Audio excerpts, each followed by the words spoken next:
I'm Ashton Addison from the Crypto Coin Show, and today on Blockchain Interviews with Igor, CEO of Rivalz Network. Igor, welcome to the show, and thanks for taking the time. Great to meet you, man. Awesome stuff. Yeah, likewise. Excited to dive into AI agents, abstraction layers, how AI and blockchain fit in together, and where the industry is headed. I'd love to start off with an overview of what you and your team have built at Rivalz Network and how it relates to that, and then we can dive into all the details. Awesome. No, that sounds great. So I'll start with why we are calling ourselves the World Abstraction layer, and then we'll go into the nitty-gritty of it. Right? We're building a lot of different infrastructure that is core to AI and agentic functionality, right? But this World Abstraction layer is about our mission, about a global idea of making the way AI and agents interact with the world extremely seamless, right? That's why we say World Abstraction, similar to like blockchain abstraction, if you heard about that, right? So the premise is there is this world of humans, right, in the real world, where there's a lot of resources such as computational devices, data, intelligence, services, data, different types of intelligence, whatever, right? Just a bunch of resources, right, that these AI and agents want to tap into, right? Or we can say, by accessing these resources, right, the functionality and the ability of such AI systems and agents would just grow massively, right? So in very short, what we're trying to do is we're trying to allow humans to provide those resources, right? And then connect AI and agents to those resources, right?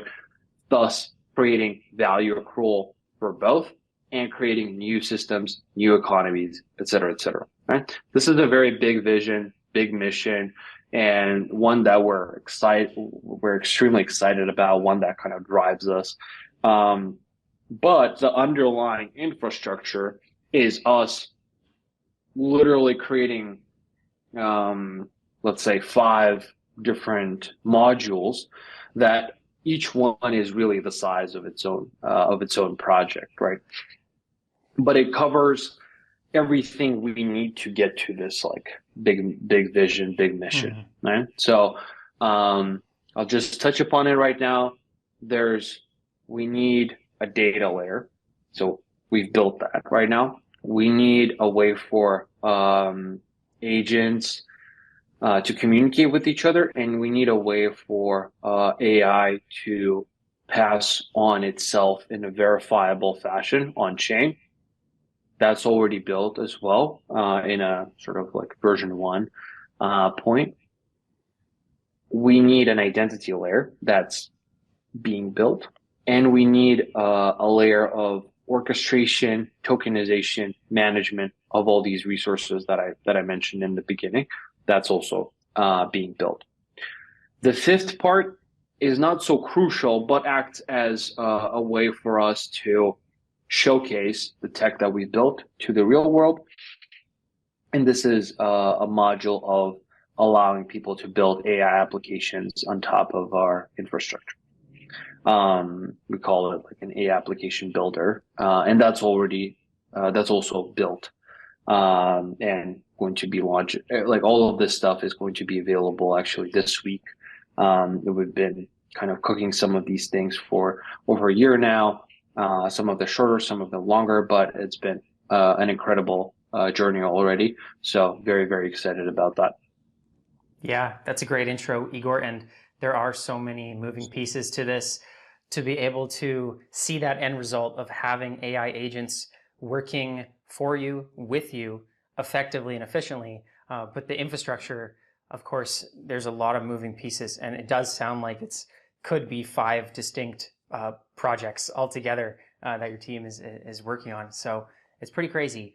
And with all of those pieces, I feel like right now there's a lot of so much potential for the AI agents to take the next step. And I feel like this abstraction layer is one of the missing pieces.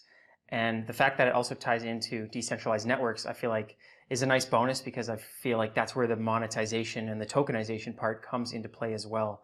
Although that's not necessary in the beginning, but it sort of is to make it into a business-oriented interaction. Exactly. I think you're totally right. You're totally right. I think for me, it all goes down to being able to control, right, these different facets of value creation within these big systems, right? And as we are kind of really pushing forward on some frontier functionalities, it was really valuable and important kind of in our roadmap, right, to sort of kind of slowly evolve, right, to get there, right? And I think the space currently is incredibly nascent still, right? We still have a very long way to go. So that is also kind of prime for all these like collaborations and seeing how this different functionality can emerge, really, right? And great to see, obviously, right now how the market is very, very positively reacting to this really, I guess, first at least a very attention driven AI approach with these AI memes. And yeah. Mm-hmm. Yeah, it's very exciting. And with those 5 modules that you mentioned, some of them are in the works, some of them are in the future. I know that right now there's the Rivalz Testnet to get all of these features tested before it launches to the main production. Can you talk about the progress so far in the testnet, and if the community is already able to test out different things as well? So progress has been pretty incredible. So we've achieved now, I think, over 55 million on-chain transactions on our testnet, and we initially kind of the first module that went live is called OCDPIN. This is the data piece or data layer, whatever. And this specifically focused on making decentralized storage AI native. Right? So you can think about like an AI version of Filecoin that does much more, and it's like more privacy centric and has a lot of additional functionalities, right? That put it in a very puts us in a very particular way for value accrual, right? And this has we started this in May, and we've grown to over 2.5 million clients, which are community nodes, registered. And I think currently we have over 200,000 that are active daily.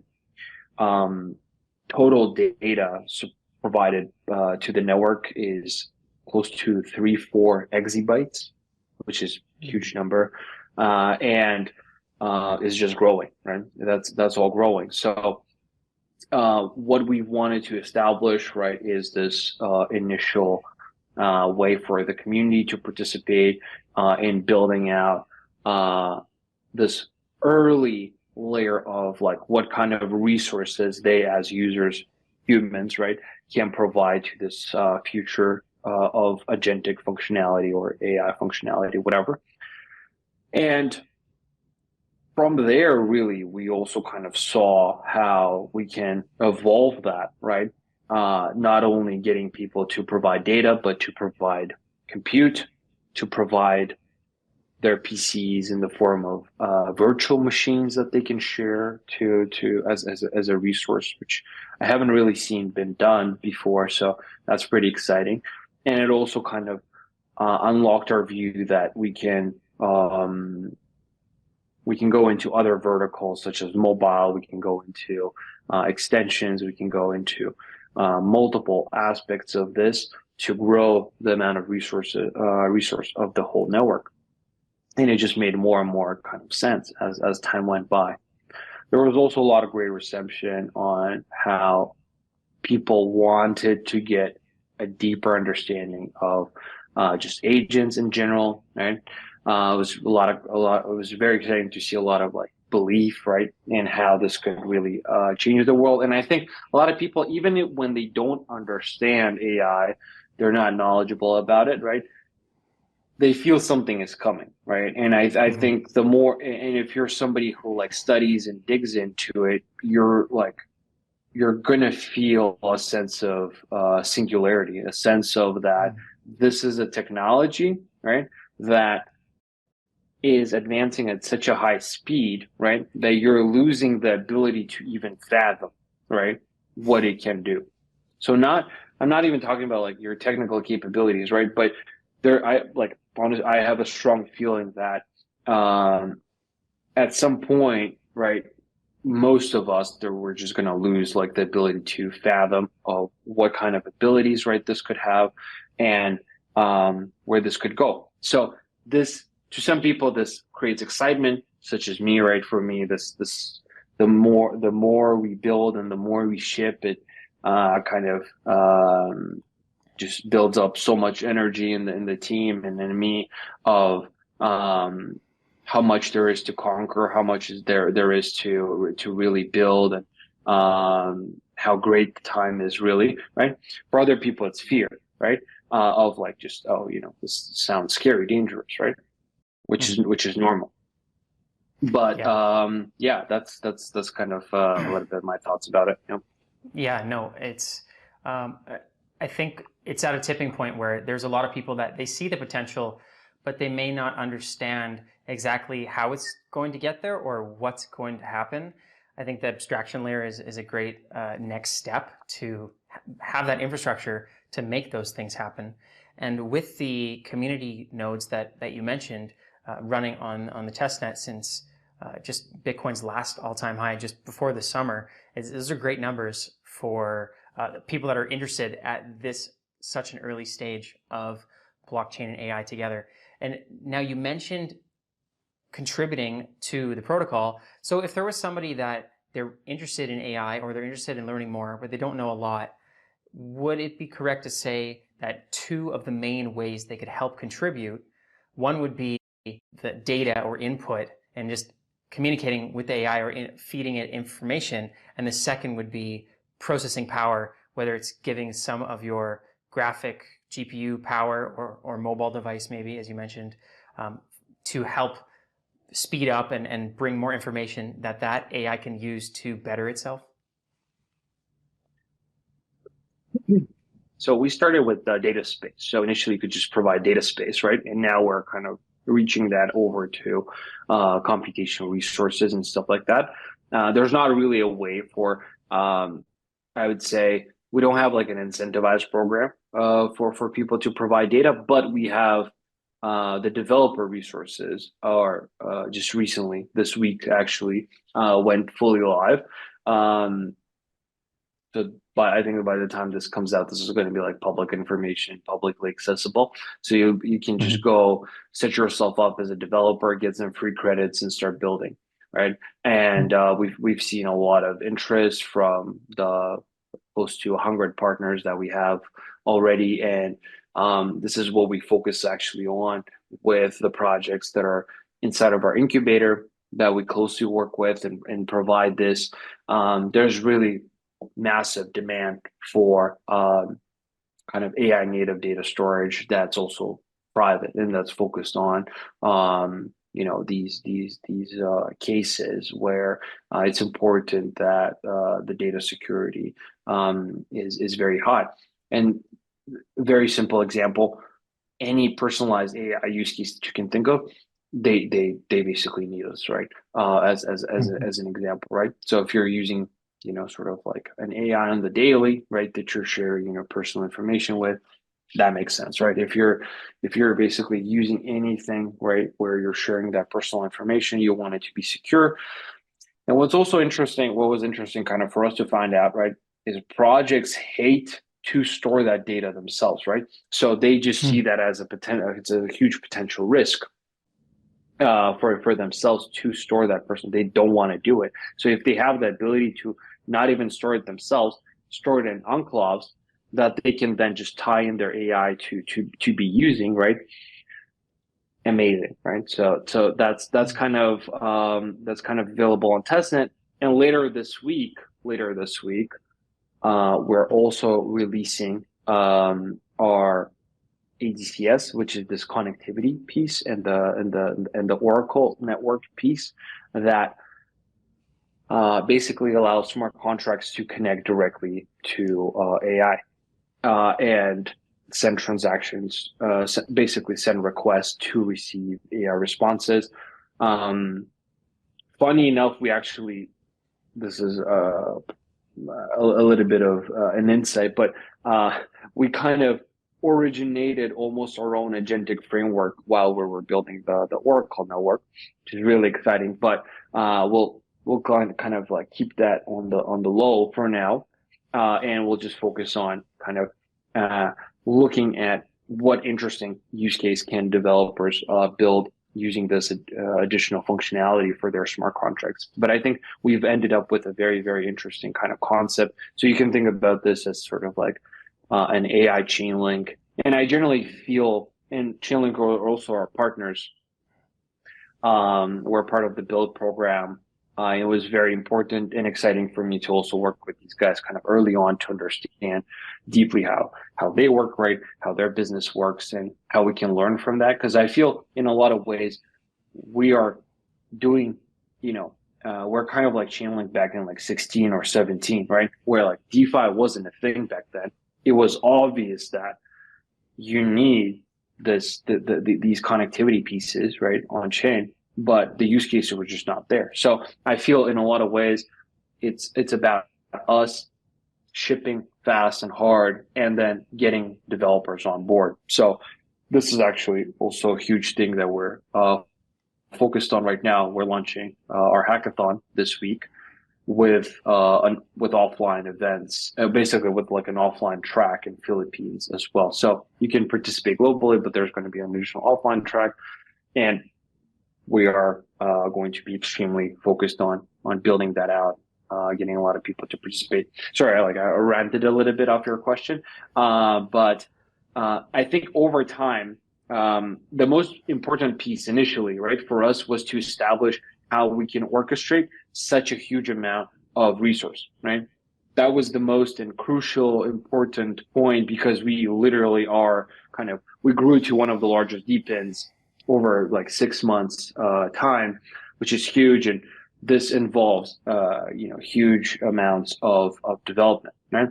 Now, where people will be able to participate more and share more and be more active is, I think, later in Q1, we're going to be unlocking this like identity layer, which will pre-emphasize the users providing additional information, providing and mapping potential even resources they have. And that's going to kind of unlock this piece of connecting everything together, and users having a larger way to establish presence within our network. But it's all coming together. I feel even though we're like in hackathon mode and have been for a long time, I feel it's still kind of organically falling in the right places, which is really, really exciting, to be honest. Yeah. Yeah, no, it's really exciting. And I'm glad you explained all that, because it makes sense that you have the infrastructure layer and the operating system, so to say, and then you have an app store, and you're going to need all these different applications. Your team's not going to be able to build every application in the world for these AIs to use as well on top of the layer. So it seems like Rivalz is helping incubate those, fund those, build strategic partnerships so that you can actually have applications once the infrastructure is perfected. Correct. Yeah, exactly. I think in a lot of ways, even though we are So we ourselves, we're going to have actually two chains. We have a Dimension rollup and we have on our Arbitrum L2, right? So this way we're covering like both Cosmos, EVM worlds, etc. But in a lot of ways, we think about ourselves almost as like an L1 blockchain because there's just so much infrastructure tech that we're shipping that we need developers to get on board with, and all this tech is extremely synergetic, right, with each other, right? So this also kind of creates these additional flywheels. So we'll see how it evolves, but I do think like we are, good place, good amount of product shipped, great traction, and good timing. Actually, great timing potentially. I think as honestly, like I didn't even expect such a big boom on the front of AI memes, right? And as somebody in the trenches for a very long time on the AI front, right, came as a surprise, but this makes my life so much easier. That's what I'm really excited about, right? Because like previously, I was even afraid to say some of these. I was, we were sitting with our advisors and investors. I was saying like, I just want to call us like the agentic world abstraction layer, and these guys are telling me like, oh no, don't do that. People will think you're some kind of agency or something like that. They don't know, like they just don't know about agents. And I was like, yeah, I guess you guys are right, right? Like they don't know, right? So we'll just make the wrong impression. So we also try to kind of keep it light, right? Like world abstraction for AI and agents. But at the end of the day, all of this just brings people to our level, which I'm very excited about, right? And paints a better picture, right? Because like you can envision how if this is what it's just starting from, what if there's millions of these agents? What if all of them can create a much higher value output if they have direct access to like Ashton, your computer, your devices? They amplify you and they create additional value with you. So you become like a vessel, right, for their max performance, for their max output, right? And you can see how this clicks, and how there could be millions of us, right, providing this additional value, right? It's kind of like sometimes I say we're really building the Uber for AI agents, but really the humans are the cars. The humans are the cars, right? The world, right, is and you're basically driven, right, by the agents, right, which is kind of like probably a quirky way to say it, but hopefully kind of paints the picture of where this can go, right? And I think for people this was very difficult to like understand, even like 4 or 5 months ago, right? And we've been building this for close to 2 years now, right? And now with this big boom, I think people are finally like understanding what Rivals can be, like what this vision can achieve, which makes me super super happy, really. Yeah. Definitely, Igor. That's a lot.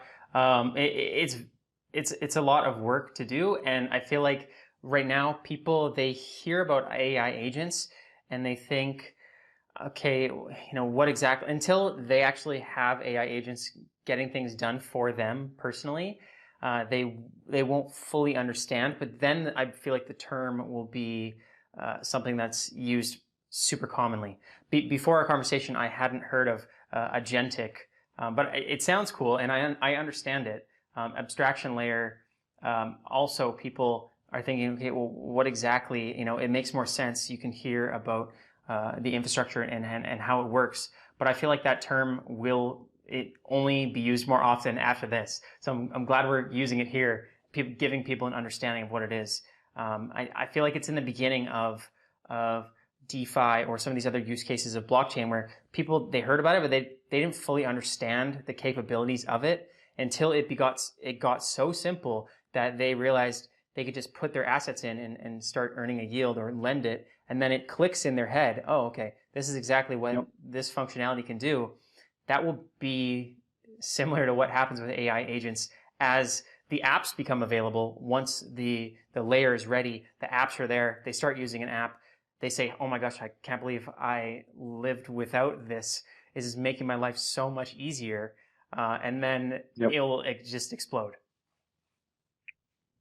Yeah, it's definitely it's coming, right? Like agentic is just like an agentic economy, right? Like sort of full of these agents. And I think if you look at any like predictions, right, and people that are positive, like what's interesting, if you look at people that are positively and negatively are looking at this, right, they're all saying that this technology is going to create another industrial revolution, and it's going to change the way people sort of just interact generally with their jobs, with the web, and with technology in the world, right? So I think this is like from an infrastructure standpoint, right? Where what makes me excited is like where we can play a crucial part, where we are on the convergence between technological innovation, decentralization, tokenization, right? And creating of these new value accrual pipelines, right? That's where we win, right? And all of these pillars kind of allow us to get there, right? Because like I think the first wave of that was stuff like Akash or IONET or Aether, right? This was like decentralized compute, right? Makes sense. Makes total sense, right? You're just optimizing kind of the compute available in the space, right? But I think I always try to think like, where is that like additional value add, right? From like a very large economy standpoint, right? And how can we get the person that doesn't want to do, anything aside from like spending 5 minutes with us, right? To participate, right? And how we can organize them getting value, right? And as time goes by, we're unlocking more and more of these potential use cases, which I think makes a lot of sense, right? So this also, also from like a betting standpoint, gives us more room, right, to make bets, right, on different tech, right? What's going to play out really helps. Currently we have close, I think it's 18 or 19 developers in house, which is 3 dedicated teams, really focusing like on the different modules we have on the different pieces. So my day to day is like really, really like hardcore orchestration of a lot of this strategy going forward. But this, the big idea here, right, is that technology is changing very, very quickly, right? We need to be extremely quick on our feet, right, to move and to identify value accrual, right, and to ship aggressively in there. And that's basically what we're doing. Yeah. It's going to be, I don't know if hard is the right word, but hard to keep up with the progression of AI speed. And so you just got to keep working. If only there were more than 24 hours in a day. Oh man, for sure. Yeah. So moving forward, then part of the next steps for the protocol. I know there's so many moving pieces. I saw one of them is the zNodes, which I'm guessing helps secure and diversify the protocol. Can you talk about that and whatever else needs to be done? So I'll just put it simply. There's 3 large networks that we're going to need to build. One is resources. The other one is data and AI provision within the Oracle network. And the third one is going to be for resource orchestration and management. There's going to be a separate, we call this Rome. All roads lead to Rome. This is like the pinnacle of what we're building. In any case, you have imagine you have 3 networks, right? Each one is going to consist of thousands, if not millions, of actors, right? Each one of these networks needs its own validation, decentralization, stability, validation, and basically a set of different protocols, right, that make sure that this set of actors works in a way that is going to work for a very long time, right? People get rewarded for the right reasons, right, and for the right incentives, right? And it's also very interesting and why we need like decentralization and validators.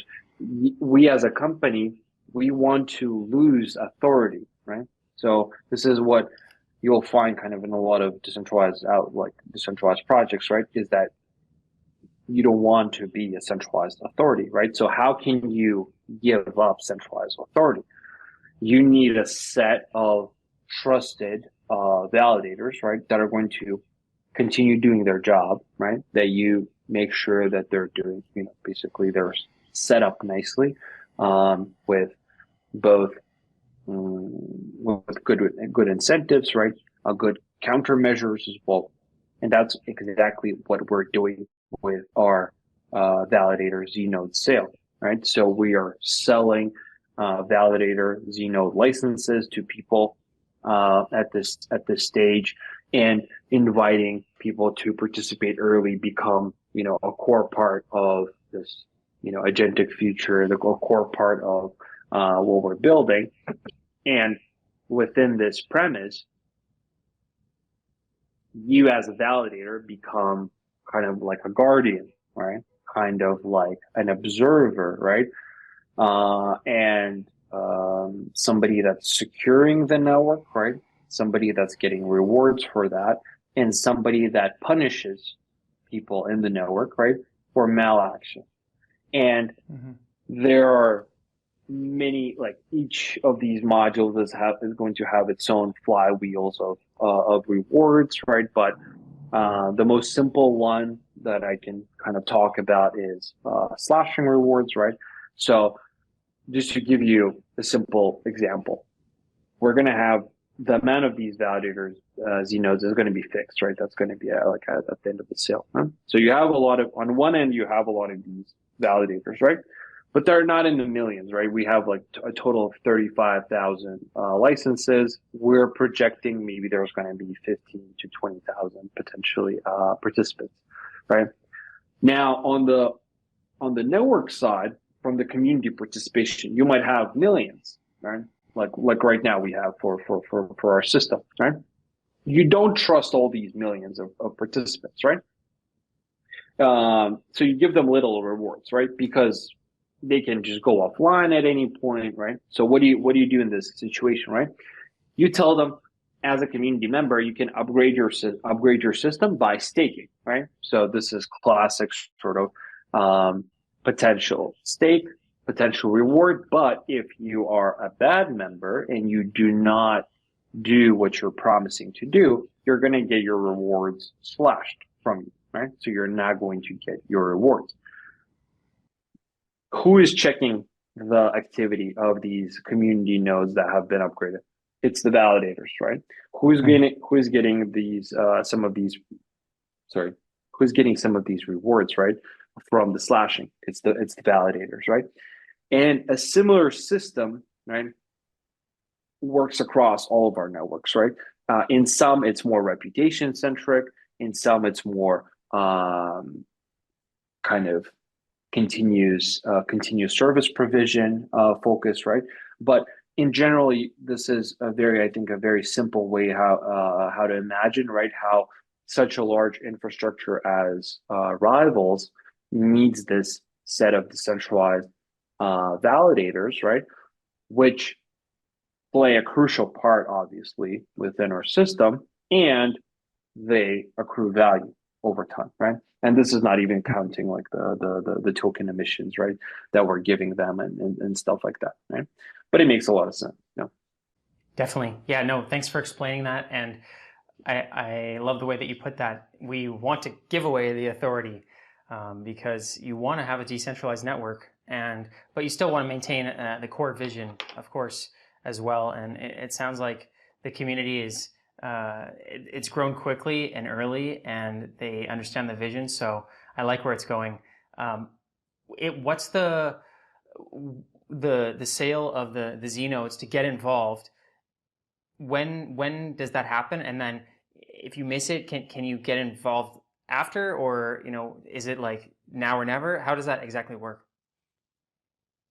So this is going to happen. I don't know when your video is going to come out, but Thursday. So this is 21st of November, 1 p.m. UTC. So for me, it's already like kind of 1 a.m. Wednesday. But so very soon it's launching, right? At that point, and during the sale, there's only one tier available. This is tier three. Tier three price is not that far away from the other tiers, right? The previous ones were just sold out in like a whitelist phase. And by participating early, right, you're getting yourself into an airdrop. You're getting yourself into these all these emissions, right? You also have time before TGE, which is also going to happen pretty soon. But you're going to have time to set yourself up very well. Is this the nodes themselves? They will be non-tradable for the first 6 months. Then they will become tradable, right? So you will be able to onboard yourself as a validator. There's going to be some very exclusive rewards to the validators outside of these emissions, such as we recently announced our incubator already onboarded 5 pretty big projects there, and they're also going to be supporting our validators, are also going to be doing rewards to our validators. And I think the system is going to grow substantially, massively over the coming years. So that's that. But yeah, so you will be able to become a validator later on, right? But for the time being, this is your best chance at getting at our native token, Rivals, right? And becoming this part of the OG Rivals community. Yeah. Yeah, sounds great, Igor. Thank you for that information and for the insights into the agentic world and the potential for AI agents and what kind of infrastructure is needed to make it all happen. And there's a lot of moving pieces. I'm sure we could go on for much longer. I'm guessing there's more information available on the site or in the socials and in the docs of how people can dive into this more, how best they can help contribute or get a part of the testnet, and of course the zNode. I can also leave those links in the show notes below. Is there any other go-to place for people to join the community or to learn more?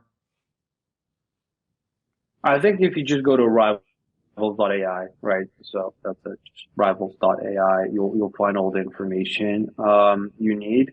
We have a lot of docs to read through if you're interested in that. Also, for some people, I think might be even better to just check our hackathon and go to the application and like use cases. I think because I realized I was writing all this a couple of days ago, and I realized like that's the only place where we really have like some really formulated use cases. And that's going to be literally kind of live, I think, by the time you publish. So also an easy way for people to check like what can you actually cook with this infrastructure, right? At this stage, right? You also gotta remember this is sort of our like version ones of everything, but it's already really, really exciting. Yeah. Definitely. Yeah, there's a lot of work to go.